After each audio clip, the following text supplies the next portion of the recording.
The fluorescent lights buzzed above me as I stared at my computer screen, squinting through the flickering glare. It was just another Tuesday at Hamilton Industries, and I was a junior analyst in a world where ambition collided violently with corporate politics. My hands trembled slightly as I scrolled through the quarterly report, numbers tumbling down like a series of trapped dominoes. Something was off, desperately off.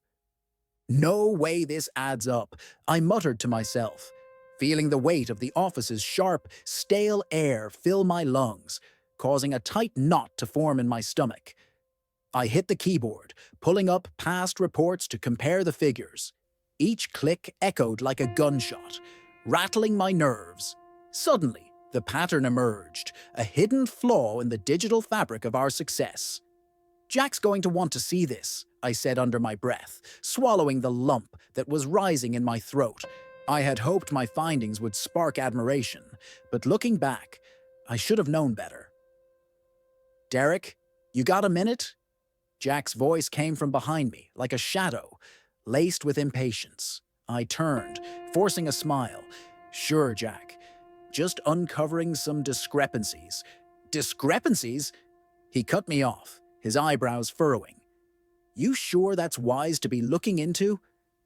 I felt my heart rate kick up a notch. I just thought what? That you could play detective? His condescending tone felt like a slap. "Let's just keep our heads down, all right?" And that's when the rumors started. The tension crawled through the office like a spider, ready to sink its fangs into me. Whispers turned into murmurs, and before long, I was dubbed the book cooker, a scapegoat for problems I didn't create. I could hear my colleagues snickering behind closed doors, their judgment as tangible as the paper piling up on my desk. "Let me guess, you put your name next to those findings?"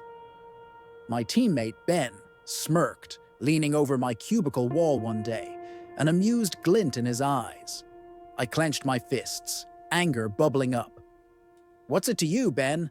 It's about the integrity of our work." "Integrity? Please, it's about who gets their bonuses this quarter." He shot back, leaving a bitter taste in my mouth. But I wouldn't let it end like this. I was cornered but not defeated. I slipped away from the gossiping vultures and headed to the marketing department. There, I found Mia, a fierce strategist with fire in her eyes. "So, you know about the reports?" she challenged, leaning against her desk with arms crossed. "I've had my suspicions for a while now." "Then we're both in this together," I replied, urgency wrapping around my words like a noose. "We have to expose what's really going on."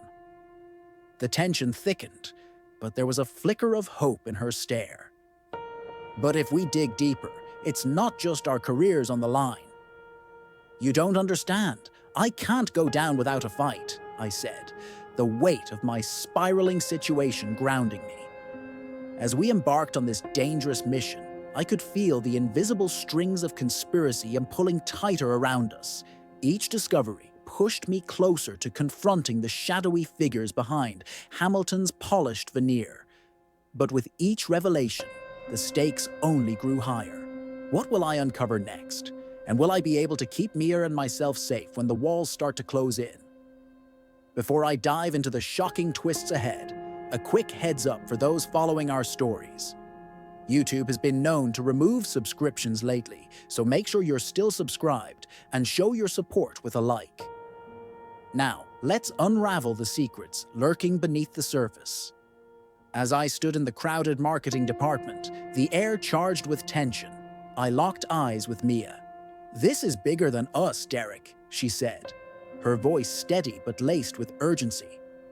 "If we expose this, we could be risking everything." "I know," I replied, swallowing hard. "But I can't let them pin this on me. My career, my integrity, it's all at stake." The weight of the reality hit me, and I could feel my pulse quicken as we both realized the gravity of what we were about to undertake. Mia nodded, her expression softening. "All right, then let's strategize. We need a game plan." "Yeah?"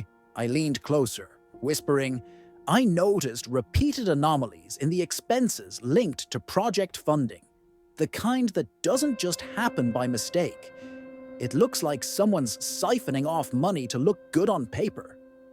Her eyes widened in disbelief, a mix of curiosity and concern swirling behind them. And if we dive into this, exposing it could lead straight to the upper management. Do you think they're involved? Without a doubt, I muttered, remembering Jack's defensiveness. But if we can connect the dots before they suspect us, we might stand a chance. We need hard evidence. Mia sighed, contemplating a plan. We should check the financials against department budgets. If there's a mismatch, it'll be our smoking gun. As we crossed into that intimidating territory, I felt the shadows over our shoulders grow darker. Every click of my mouse seemed to signal a reminder that I was a target. The corporate underbelly was far more ruthless than I had anticipated. The next few days were a blurred whirlwind filled with late nights and stolen moments in the break room, piecing together the trail of deceit. I learned quickly to be cautious, navigating the whispers and dismissive glares of my colleagues who were oblivious to the monster lurking beneath their polished lives. One evening, after midnight paperwork had surrendered to a few gallons of coffee, Mia called me over with a wild look in her eye. I think I found something. Her laptop screen flickered with various charts, and as I leaned in, I noticed the patterns were unmistakable.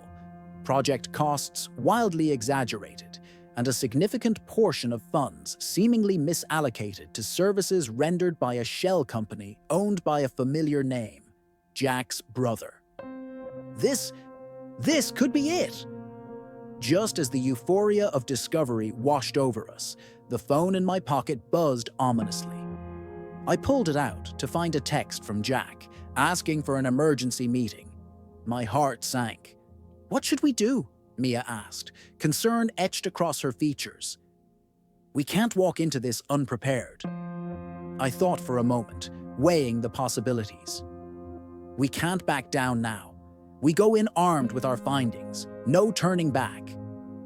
But as we positioned ourselves at the edge of something monumental, I couldn't shake the feeling that eyes were watching, waiting for us to make a misstep. The shadows were moving, and I could feel the tension coiling tighter around us. What awaited us in that meeting? Would we finally unveil the truth or send ourselves spiraling deeper into jeopardy? Stay tuned as we head into the lion's den, where the stakes are not just my reputation, but the very future of our department hangs in the balance. Don't forget to hit that subscribe button, folks, because the twists are just beginning. There's more to unravel in this battle for the numbers. The fluorescent lighting hummed with an almost oppressive intensity, drowning out the muffled buzz of the office outside. My heart raced as I sat across from Jack in a conference room that felt eerily familiar. A space where ambition was polished, but trust, well, not so much. "You wanted to see me, Jack?" I asked, my voice slightly steadier than I felt. "Cut the small talk, Derek," he said, leaning back in his chair, his eyes narrowing. "I got wind of what you've been doing with the reports. You're stirring up a mess, and I need to know you're not making it worse." "Stirring up a mess?" I echoed, feeling my pulse quicken. "I was trying to protect our team, Jack. Don't you see what's going on? The numbers, they're not just wrong. There's something far more serious at play." "Seriously? You think your weekend digging is more important than office harmony?" His voice cut like a knife through the palpable tension. "You're playing a dangerous game, and I suggest you back off." I clenched my jaw, anger fueling my determination. "I won't back off when integrity is at stake. I have proof, Jack. I'm not the enemy here." The silence that followed was heavy, suffocated by unspoken threats. I could see him weighing my words, the tension shifting in the air. "Integrity? Or is this just a personal vendetta?" he shot back, sarcasm laced within his tone. "Think long and hard about throwing around accusations. You have no idea who you're dealing with." As I left the meeting, Doubt slinked into my mind. Mia was waiting for me, anxiety etched on her face. What did he say? Nothing good, I replied, gritting my teeth. He'd rather bury the truth than face the fallout. Mia's brow furrowed with determination. Then we stand together. We can't let him intimidate us. Let's get our facts in order. We fell back into our rhythm, working late into the night, piecing together financial records, cross-referencing every shadowy detail. Each discovery unraveled the threads connecting Jack to a network of deceit, and the reality that washed over me was both exhilarating and terrifying. I found myself lost in the labyrinth of numbers, the stealth of our mission, providing a strange thrill. Hours blurred into a sense of purpose, and with every click of my mouse, I felt the walls shift around me, both protective and threatening. Finally, after what felt like a lifetime, I turned to Mia, barely able to contain my excitement. Look at this. If we present this to HR, it might just spark an investigation. Her eyes gleamed as she dissected the data. But we need to be careful. They might retaliate. They'll come for us. Let them try, I said, a newfound fire igniting within me. We can't let fear dictate our actions or our futures. But that wasn't the last we'd hear from Jack. Moments later, my phone buzzed again, breaking through our anticipation. Emergency meeting, it read. A chill settled in my gut. What do you want to do? Mia asked, her voice barely above a whisper. No backing down, I replied firmly. It's now or never. We take this fight to them. As we approached the lion's den, I couldn't shake the feeling that the moment of truth was drawing perilously close. Would we finally reveal the truth, or would Jack's retaliation send us spiraling into chaos? The shadows loomed larger than ever. It was time to let the real report speak, but remember, stay tuned. There's much more to come. Don't forget to subscribe. The next chapter promises an unexpected twist that will change everything. The fluorescent lights buzzed above me as I stepped back into the conference room, my heart beating a frantic rhythm against my chest. I could see Jack seated at the head of the table, flanked by a couple of upper management suits I recognized but knew little about. People who operated in shadows, pulling strings I was only beginning to understand. The atmosphere buzzed with tension, and I could feel eyes piercing into me as I took my seat. Derek, Jack began, his voice laced with a false calm. You've been making quite a name for yourself lately. Uncovering discrepancies, questioning integrity. I admire your ambition, but I think it's time to put an end to this. Put an end to what? I countered, my voice braver than I felt. To the truth? Jack, the numbers are skewed. Ignoring them doesn't make them go away.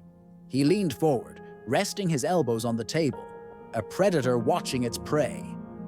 What you're calling truth could just be a misguided interpretation. And at Hamilton Industries, we have ways of dealing with misunderstandings that can disrupt business. A chill ran through me. I knew what he was implying, and for an instant I questioned every ally I had ever thought I could trust. Mia's earlier words echoed in my mind. They'll come for us. But I couldn't show fear. I wouldn't give him that satisfaction. You're threatening me? I asked, my voice steadied by righteous anger. All I want is transparency, something this company seems to be lacking. Then one of the suits, a thick-set man with a shrewd smile, chimed in. Derek, we value loyalty here. You wouldn't want to be seen as disloyal, would you? This could all blow back on you, and I doubt you'd enjoy the fallout. I could only return cold gazes, refusing to be cowed. You can't silence me. The truth speaks for itself. And if it takes outing you to see that truth acknowledged, then so be it. The silence that followed hung heavily, thick like smoke in the air. Jack exchanged glances with his accomplices, and for a moment I thought I might have struck a nerve. But he recovered quickly, regaining that smug air of superiority. Very well. Let's talk about facts. You say the numbers are wrong. Let's review them, shall we? The mood shifted. I could almost hear the ominous ticking of a clock in the background, counting down to something monumental, something that could shatter my fragile standing within the company, but I felt increasingly prepared for whatever was coming next. Jack clicked a button on the remote, projecting our reports onto the wall. My stomach churned as I looked at the figures. Each number was both an ally and an enemy. As he drew comparisons, painting a rosy picture of success, I couldn't help but notice the contradictions dancing just beneath the surface, like a ghost haunting them. See, Derek? All sound and fury, easily explained away, Jack taunted, pointing at the dazzling graphs. How do you respond to this? I took a deep breath, my thoughts racing as I remembered the evidence Mia and I had uncovered. The discrepancies are not in the public-facing data, Jack. They're buried in the project budgets. When you look deeper, you'll see there's a pattern, a manipulation of figures that paints a different story. He raised an eyebrow, feigning interest. And you have proof, I assume? Yes. I met Jack's gaze, noting the slight tremor in his posture. I can provide documentation. You should know, I've been cross-referencing department budgets against the reports. The numbers don't add up. I'm sure we'd all love to see such records, one of the suits interjected, although I could see the skepticism lining their expressions. But things are done a certain way at Hamilton. You're not suggesting that you know better, are you? Time seemed to stretch. I'm not suggesting anything. I'm stating facts. And I'm willing to present an analysis to anyone who wants to hear it. This isn't about my position in this company. It's about integrity, about employees believing in what they do. Jack's steely gaze bore through me, but I refused to flinch. His facade of indifference was cracking. For the first time, he looked threatened. You realize you're treading on very thin ground, Derek, he warned. I know exactly where I stand, I shot back, emboldened by the righteous fury that had fueled me since the day I first questioned those numbers. I'm standing up for what's right. A tense pause followed, and then the room erupted into chaotic crosstalk, everyone suddenly vying for authority in the discussion. Mia's face flashed in my mind, a mix of anxiety and determination, but I refused to be rattled. This was it. The moment I had sought after, calling out the truth, igniting a potential change. Enough, Jack's voice thundered above the rest. All eyes turned toward him, the buzz of conversation halting abruptly. I suggest you consider the consequences of your actions, Derek. I won't warn you again. Suddenly, I felt the weight of the room pressing down. My palms were clammy, resting against the cool surface of the table. But I forced myself to respond. You can threaten my job, but lies will only sustain themselves for so long. I'll bring this to the higher-ups if I must. I know there are people who care about the integrity of this organization. Just then, Mia burst through the door, her face a canvas of determination. Derek, we need to talk, she exclaimed, striding toward me with purpose. Things are escalating. I thought you should know. There's been some chatter among the team. They're talking about covering this up. The air in the conference room grew tenser as a new layer of urgency settled in. I felt the eyes of Jack and the suits darting back to me, the stakes climbing higher with Mia's intervention. Covering what up? I asked, directing my question at her while still ignoring the vibe of accusation from Jack's corner. Mia shook her head forcefully. The plans for the next quarter. They're manipulating more data. I think they've even brought in a project manager to handle things discreetly. We need to act, and fast, I said, adrenaline lighting a fire through me. There's an investigation brewing under the surface. If we can get a hold of that information, we can expose everything. Shouldn't we talk here? She pressed, glancing nervously at the overseers. No, Jack interjected, panic evident in his voice. Not in this room. We'll discuss this when I have time to prepare. I could tell Jack was clinging to that last shred of power, desperate to regain control of the narrative. Not if we act first, I insisted. Let's regroup, Mia said, her voice barely a whisper, urgency radiating from her. We stepped outside the room, the tension from within boiling over as we realized what lay ahead. What if we're already too late? Mia whispered, worry creeping into her voice. Then we need to strengthen our plan. We'll gather every detail we need, and I'll enter the meeting with our evidence. But even as I spoke, doubt settled like a weight in my gut. Was anyone going to believe us? Could we expose the truth before the metaphorical walls closed in around us once again? The path forward looked treacherous, filled with risks that could endanger both Mia's and my future. Yet this was our moment. This was the point of no return. Stay with us as we dive deeper into this story. What happens next? Will we uncover the truth or face dire consequences? Don't forget to subscribe so you don't miss the thrilling resolution in the next chapter. The darkness is unraveling, and the real battle is just beginning. As I stepped out of the conference room with Mia by my side, a sense of urgency hung in the air, palpable and thick. The shadows of doubt that had loomed before now transformed into an unyielding resolve. We were on the precipice of something big.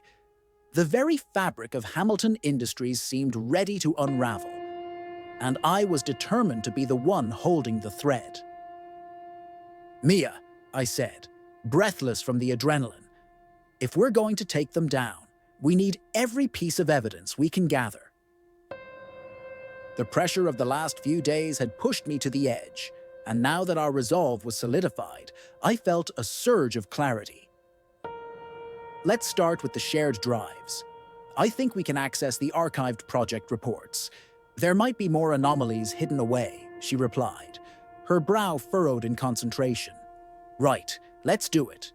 We need to be fast. I won't give them a chance to silence us, I urged, already feeling the wheels turning in my mind as we headed toward the research department. The hum of fluorescent lights overhead matched the quickening tempo of my heartbeat. As we settled into our corner of the office, I couldn't shake the feeling that eyes were on us, so I kept my voice low as we began searching through files and documents. Hours passed, filled with digital sifting through budgets and progress reports. I felt exhilarated, yet uneasy, as if we were carefully navigating a minefield. One wrong step, and it could all blow up in our faces. But I couldn't let fear paralyze me. Too much was at stake. There, look at this, Mia whispered, pointing to a document hidden deep in a subfolder. My heart raced as I leaned closer to the screen. The report displayed budget oversights and unexplainable charges, many attributed directly to Jack's brother's shell company. I felt a surge of victory, but held my breath, knowing we needed to tread carefully. This is exactly what we need, Mia. Let's compile it and prepare a presentation. We'll take this to HR if we have to. I just hope we're not too late, she said, her voice steady despite the tremor I could sense behind it. Suddenly, my phone buzzed. It was a message from an anonymous source. It didn't take me long to realize who it was. I know what you're trying to do. Back off before it's too late, it read. The message sent a cold shiver down my spine. They were aware. They were watching. Mia, we need to move quickly. They know what we're up to, I warned, feeling an overwhelming sense of urgency well up inside me. We finished gathering evidence and moved through the office with a sense of purpose, gearing up for an all-or-nothing meeting with HR. The weight of our findings felt heavier than ever. Just as we reached the HR office, Jack intercepted us, his eyes dark with intent. "What's going on here?" he asked, feigning an air of nonchalance but failing to mask the tension bubbling beneath. "We're about to present some critical information," I replied, barely keeping my composure intact. "I'd tread carefully, Derek. This could end poorly for you. he warned, and I couldn't let him intimidate me any longer. Or it could end poorly for you, Jack. This isn't about me anymore. It's about the truth. I pushed past him, feeling the sense of power shift slightly back in my favor as we entered the HR office. "Hello, Derek, Mia. What brings you here today?" The HR manager inquired, surprised yet polite. "We have crucial findings regarding the ongoing discrepancies in the project numbers. They're connected to major ethical violations," I said, my voice steady now as I laid out the groundwork of our findings. As the words flowed, I could see the wheels turning in the HR manager's mind, skepticism giving way to concern. I presented our compiled evidence, the hidden connections between inflated budgets and the questionable spending that had lined the pockets of those higher up. The room went quiet, the weight of the truth settling heavily around us as the HR manager studied the documentation. "This is significant, Derek," she said finally, her voice a mix of disbelief and caution. "But you realize this is serious? Serious consequences for our company if we don't act," I replied, my resolve shining through. "We can't let this fraud continue." A tense silence filled the room. I measured the expressions of the HR manager against Jack's. The danger was real, but so was the potential for change. Just then, the door swung open, and another management figure stepped in, an expression of shock crossing their face as they grabbed my attention. "I received a tip about discrepancies. I didn't believe it until now," they confessed, glancing between Jack and me. "A tip from who?" Jack interjected quickly, a hint of panic in his voice. But we weren't backing down. "I can't disclose my sources, but the truth is here, and it's about to come to light," I exclaimed, buoyed by the unexpected ally who had joined our cause. As we stood on the brink of exposure, the stakes couldn't have been higher. The justice we fought for felt so close yet so perilous, our careers hanging in the balance. And as we pressed on, a collective heartbeat underscored what was unfolding. I held on to hope that this was the moment we'd been waiting for, a moment that could redefine not just my fate, but that of Hamilton Industries itself. What happens next, I thought, the tension like a taut string ready to snap. But I knew one thing for sure, the truth was finally breaking free. The real report was speaking loud and clear, ready to echo through every corner of this ambitious yet compromised company. If you're invested in uncovering what comes next, make sure you're subscribed. You won't want to miss the thrilling resolution of our battle for integrity. It's time to see whether justice prevails, or if we'll all be swallowed by the tyranny of greed. The conclusion is right around the corner. Stay tuned.